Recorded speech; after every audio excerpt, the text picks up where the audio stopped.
You want to understand yourself, but do you even know what you're looking for? Let me take you back to a quiet room in Switzerland in the year 1939. A man sits at his desk, pen in hand, mind burning with questions too heavy for the average soul.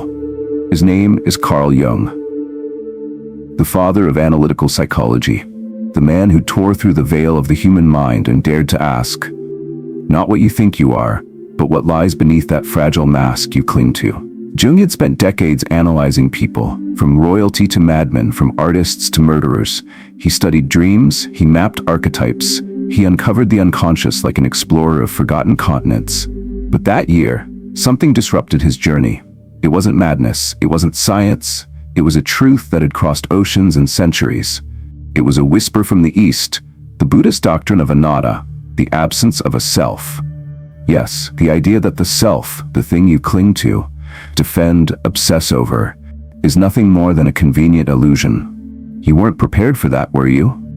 Neither was Jung, a man whose life's work revolved around the integrity of the ego, who spoke of individuation, the unification of the conscious and the unconscious into a complete whole. And yet here was this ancient voice, older than any European philosophy, whispering a terrifying paradox. There is no self to unify. There is nothing to hold. The thing you call I does not exist the way you think it does. Do you feel that? That slight discomfort crawling up your spine? That resistance deep within you? You've spent your life building an identity, your name, your job, your pain, your memories, your beliefs. And now I'm asking you, what if all of that is smoke?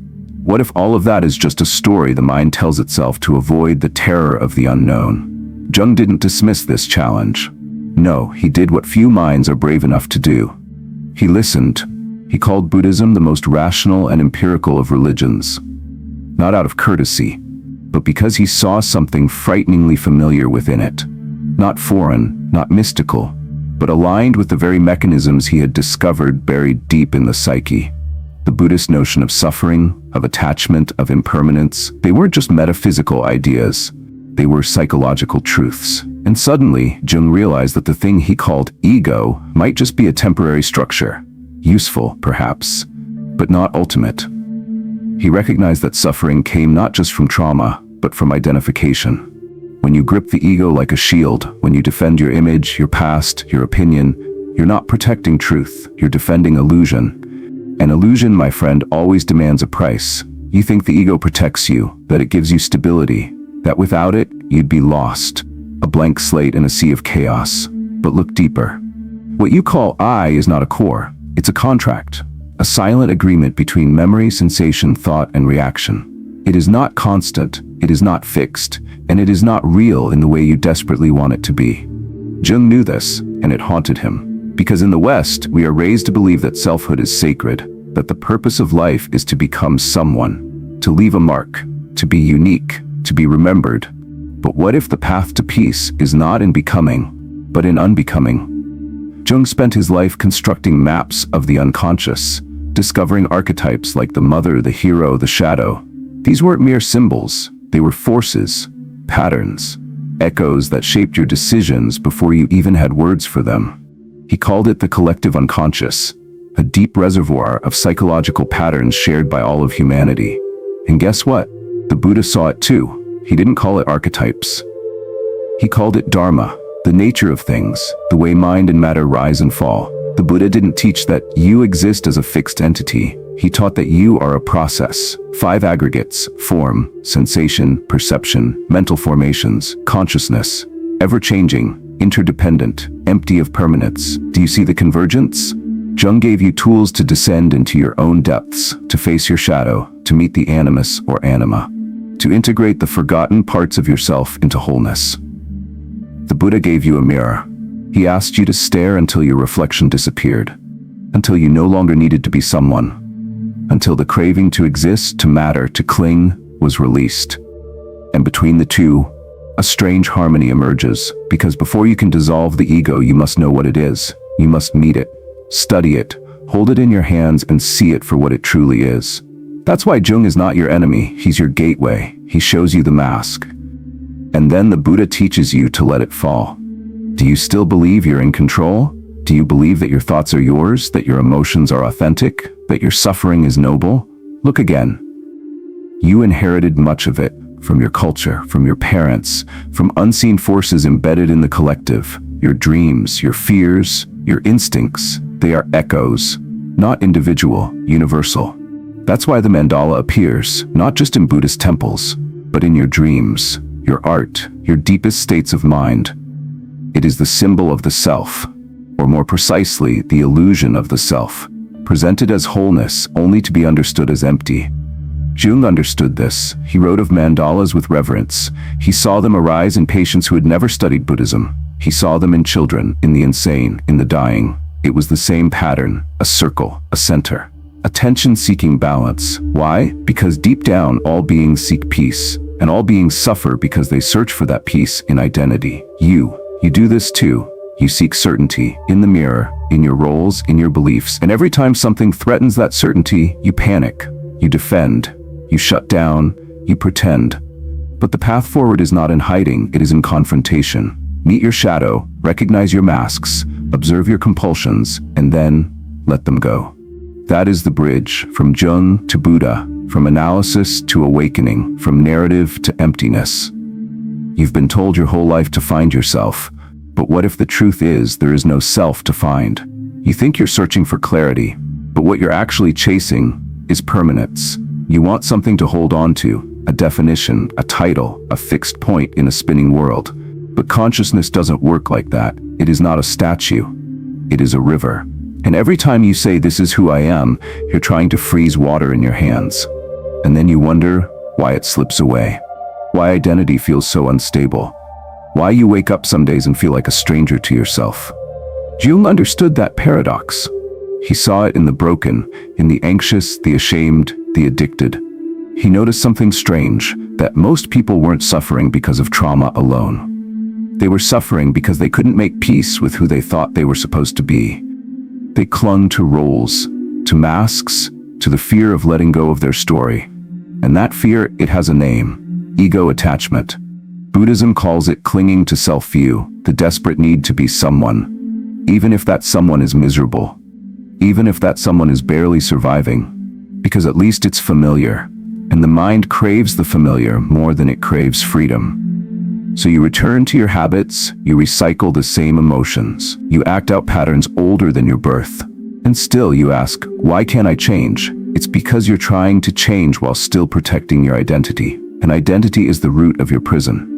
You want liberation? Then let the mask fall. Let the story collapse. Let the walls you built to define yourself dissolve. It's not comfortable, it's not clean, it's not instant, but it is real. Carl Jung believed in integration, not suppression, not denial, but facing the hidden parts of the psyche and bringing them into the light. He called this process individuation, the journey towards psychological wholeness. But the end point of that journey is not the glorification of the self. It is the transcendence of the illusion that there was ever a self to begin with. Buddhism doesn't contradict Jung, it completes him.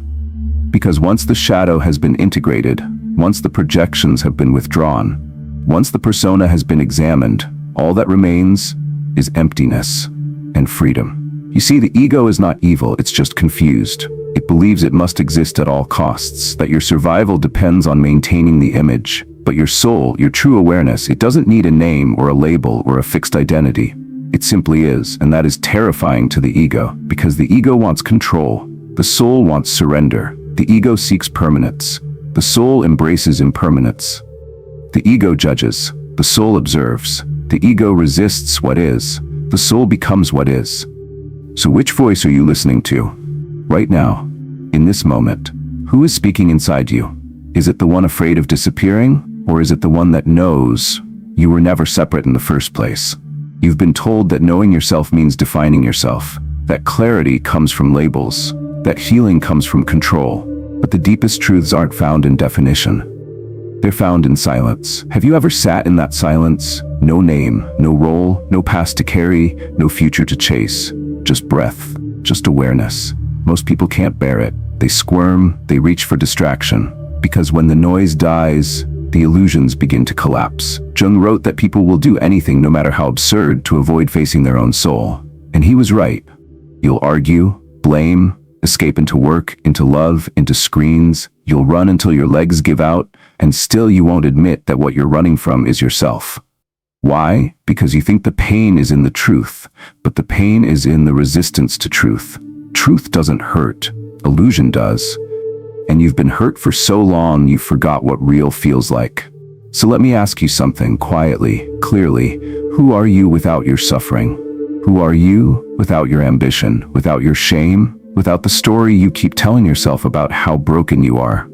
What remains? Not the voice in your head, but the stillness behind it, the presence watching it all unfold. That's not personality, that's not ego, that's awareness. And it is the one part of you that was never wounded. Carl Jung once said, "I am not what happened to me, I am what I choose to become." But even deeper than choice is the space in which choice appears. Buddhism calls it emptiness, not as nothingness, but as pure potential. The sky before the clouds, the ocean beneath the waves. It doesn't mean you vanish. It means you stop mistaking the waves for the water, the thoughts for the mind, the mask for the face. You begin to see the ego not as an enemy, but as a character in a dream. Useful at times, but never the whole truth. You wake up. You become the dreamer again. Do you see it now? The journey Jung described of integrating the shadow, confronting the unconscious, and achieving wholeness was never about strengthening the ego. It was about transcending the ego responsibly. He knew you couldn't skip steps, that before you dissolve the self, you must understand what it is you're dissolving. That's why the Buddhist path begins with awareness, but not passivity.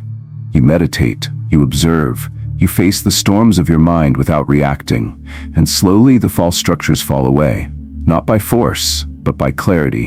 And when the last illusion dissolves, when the need to be someone disappears, what remains is not emptiness, it is freedom. You've been taught to hold on, to grip, to chase meaning, to collect experiences and call it growth. But there's a deeper kind of growth, not by addition, but by subtraction. Not by becoming more, but by becoming less. The less you defend, the more you see. The less you cling, the more you receive. The less you identify, the more free you become. But this freedom, it doesn't come wrapped in pleasure or pride. It comes wrapped in death. The death of who you thought you were. That's why most people never taste it, because they confuse surrender with failure. They think letting go is weakness. But what if I told you, it takes more strength to release than to resist? Carl Jung understood this when he explored what he called the death of the ego. It is not suicide, it is not despair, it is rebirth, but only after fire. Because before the phoenix rises, it must first burn. So must you. You must burn the illusions, burn the masks, burn the belief that you must always know, always control, always be certain. Only then can the true light within you begin to emerge. Not the light of pride, the light of presence. The still, unwavering awareness beneath the storm. Buddhism calls it nirvana, not a heaven, not a prize, but the extinguishing of craving, the cooling of the fire, the end of becoming. And this is where Jung and the Buddha shake hands, not in theory, but in surrender. One shows you the labyrinth, the other shows you how to stop running in circles, because your suffering was never caused by what happened. It was caused by your refusal to face what is. Jung's process of individuation leads you to your center, but when you arrive, you find no throne, no master, no final identity. You find space, you find silence, you find the realization that there is nothing left to become, only to be. And in that moment, the mind quiets, the ego bows, the illusion releases, and what remains is enough. Let me tell you something dangerous. You've been building your life around a center that doesn't exist. Every decision, every relationship, every belief, all orbiting a phantom. A self-image you inherited, not discovered. You weren't born with identity, you were born with awareness, and the world layered over it, culture, expectation, memory, fear, and slowly that awareness forgot itself. It became entangled in the image, and the image became the prison. Carl Jung saw this clearly. He didn't say, destroy the ego. He said, turn toward it, know it, own it, then go beyond it. Because if you try to destroy the ego without understanding it, you simply create a new ego called the one who let go. And that too becomes a mask. You see, the mind is clever. It can turn even your spiritual path into a performance, into another identity, the seeker, the healer, the awakened one. But awakening has nothing to do with titles. It is not a badge you wear. It is the absence of the need to wear anything at all. The Buddha warned of this trap. He spoke of the near enemies of truth, concepts that look like freedom but are still forms of attachment. Detachment that is really numbness. Wisdom that is really ego in disguise. And if you're not careful, you'll trade one prison for another. You'll let go of your suffering, but cling to your awakening. You'll talk about non-self, but secretly feed a spiritual self-image stronger than ever. That's why the path must be walked with ruthless honesty. Because the self does not go quietly, it reinvents itself at every turn. Jung's concept of the shadow was not just about darkness. It was about the hidden. And the most dangerous parts of you are not the parts you hate. They are the parts you think you've mastered. The parts you spiritualize. The parts you refuse to question. So ask yourself, am I still hiding? Am I still trying to be someone, even now? Even here? The path forward is not dramatic. It is not heroic. It is subtle. It is the moment you stop defending, the moment you let a truth in, even when it humiliates you. It is the moment you catch the ego playing God and you choose silence instead. It is the moment you let things fall apart because you've realized you were never holding them together in the first place. That's when the mind begins to bow. That's when the heart begins to soften. That's when space opens inside you. A space wide enough for truth. And in that space, you don't find a better version of you. You find the absence of the need to be anything at all. And in that absence, you begin to truly live. There's a story you must unlearn. The story that says awakening is about becoming someone better. That healing will make you whole. That silence means you finally figured it all out. That's not freedom. That's ego in disguise, wearing a robe, quoting scriptures, calling itself spiritual. Carl Jung knew this trap. He saw how the unconscious could take over even in the middle of transformation. How the very parts of us we believe we've conquered can sneak in through the back door, wearing a different face. You let go of your trauma, but now you're addicted to growth. You stop identifying as the victim, but now you cling to the identity of the strong one. You don't talk about suffering anymore, but you crave being seen as awakened. That's not liberation. That's a costume change. And costumes don't survive the fire. True awakening is not a peak. It's not a mountaintop moment. It's not a burst of bliss that lasts forever. It's emptiness. It's clarity. It's the death of everything false. That includes your need to be special. Your need to be understood. Your need to matter. And that's where most people walk away. Because they didn't come for truth. They came for power, or peace, or pleasure. And when truth didn't deliver those things, they called it broken. But truth is not broken. It just doesn't bargain. It will not adjust itself to make you comfortable. It will not shrink so you feel in control. It will only wait in stillness and silence, in the place where the self no longer needs to speak. Jung called this confrontation the night sea journey, the descent into the unconscious, the part of the path where everything falls away and you're left with nothing but your breath and your being. No map, no mirror, no reassurance, just the real. And when you survive that night, not by escaping but by surrendering, you don't emerge as someone better. You emerge as someone honest, present, empty of identity but full of awareness. That is the paradox. You gain everything by letting go of the need to gain anything, and suddenly life is no longer something to win. It's something to witness. Do you want to be free? Then you must learn the art of dying, not physically but psychologically. The ancient mystics spoke of it. Jung spoke of it. The Buddha lived it. The death of the ego, the death of the story, the death of me. But let's be clear, this isn't annihilation. This isn't numbness or apathy. This is awakening. This is the shedding of everything false. Because real life does not begin until the false self ends. Look at the world around you. People chasing image, success, status, likes, followers, running from silence, running from truth, running from the very stillness that could set them free. Because in stillness there is no one to impress, no one to defend, no story to perform, just breath, just presence, just what is. And for most people, that is terrifying, because they have nothing left to hide behind. Jung taught that wholeness is not perfection, it is integration. It is embracing the parts of yourself you've tried to exile, the fear, the rage, the weakness. The Buddha taught something similar, but went one step further. Once all the parts have been faced, you let go of the whole. You stop identifying with any of it. You realize you were never the parts, nor the whole, but the awareness that witnessed them all. This is the final letting go, not just of pain, but of identity itself. That's the step many fear most, because it feels like disappearing. But in truth, it's not disappearance, it's arrival. For the first time, you're not playing a role. You're not filtering reality through your story. You're simply here, clear, awake, undivided. And from that space, compassion flows, not the kind that says, I am better than you, but the kind that knows there is no you or me, only consciousness, wearing temporary names. That is why both Jung and the Buddha point to the same gate, the gate where self-importance dies, where separation ends, where the truth is so silent, so total, you stop needing anything else. This is the real beginning, and ironically, it feels like nothing. No applause, no fireworks, just peace. And peace, true peace, doesn't need to announce itself. It just is. Freedom is not loud. It doesn't beg to be seen. It doesn't wear robes or titles or a perfect smile. Freedom is quiet, like the breath you forgot you were breathing, like the space between your thoughts, like the moment you realize there's nothing left to prove. All your life, you've been trying to become something. Smarter, wiser, stronger, more spiritual, more you.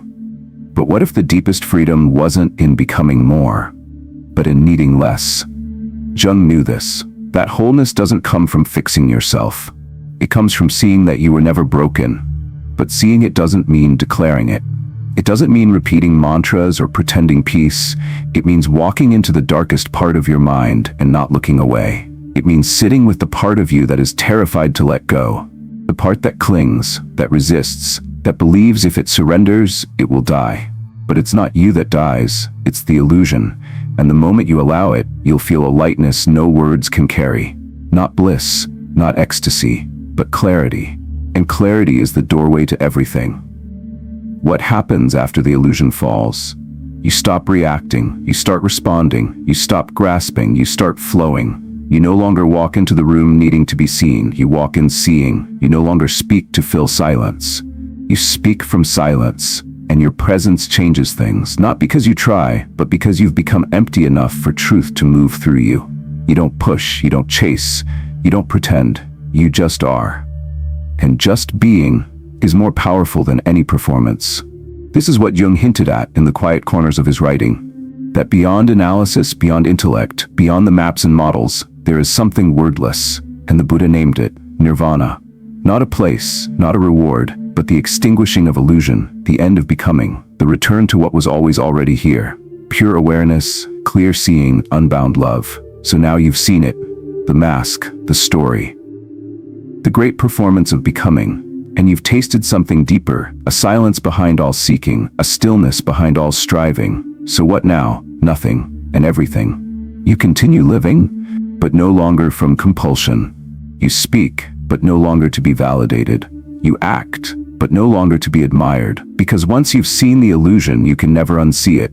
You no longer mistake the voice in your head for the truth. You no longer seek enemies where there are only reflections. You no longer search for identity in mirrors made of other people's eyes. Instead, you walk differently, not faster, not louder, but truer. Carl Jung once wrote, "One does not become enlightened by imagining figures of light, but by making the darkness conscious." And the Buddha taught, better than 1,000 hollow words is one word that brings peace. These teachings are not in conflict. They are two rivers, carving paths through the same mountain. One shows you how to turn inward, the other shows you how to dissolve. Together, they do not build you up, they unbuild you, until what remains is not a person, but presence. So ask yourself not as an idea, but as a practice. Who are you when you stop becoming? Who are you when the mind is silent? Who are you without your past, your name, your future? Don't answer too quickly. In fact, don't answer at all. Just stay with the question. Let it burn. Let it unravel. Let it take everything that isn't true. And when there's nothing left to protect, you'll find a peace that doesn't come and go. Not because you became someone else, but because you finally stopped pretending to be anything at all. You are not your thoughts. You are not your fear. You are not your strength or your weakness. You are the witness, the space, the silent presence behind every rise and fall. This is not philosophy. This is not poetry. This is the end of suffering and the beginning of a life that needs no justification. You are home. Not in a place, not in a label, but in awareness itself. Welcome back.